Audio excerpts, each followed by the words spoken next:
Hello everyone, আসসালামু আলাইকুম। আজকের আলোচনা পিআর পদ্ধতিতে নির্বাচন কি।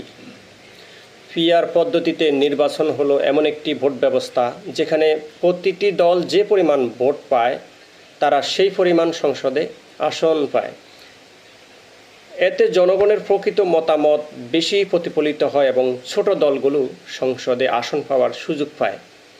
এই পদ্ধতি গণতান্ত্রিক ভারসাম্য রক্ষায় গুরুত্ব পায় মনে করেন অনেকেই। আমি একটু সহজ ভাষায় বলছি, বাংলাদেশে বর্তমানে নির্বাচনগুলি হয় আসন ভিত্তিক।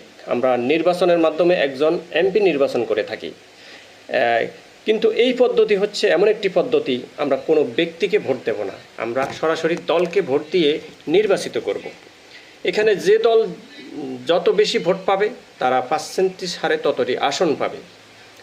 উদাহরণস্বরূপ ধরা যাক বাংলাদেশের ৩০০টি আসনে নির্বাচন হবে, তাহলে কে কত ভোট পাবে, আসন পাবে। ধরা যাক বিএনপি 40% ভোট পেল, তাহলে 120টি আসন পাবে। আর জামাতে ইসলামী 30% ভোট পেল, তাহলে 90টি আসন পাবে।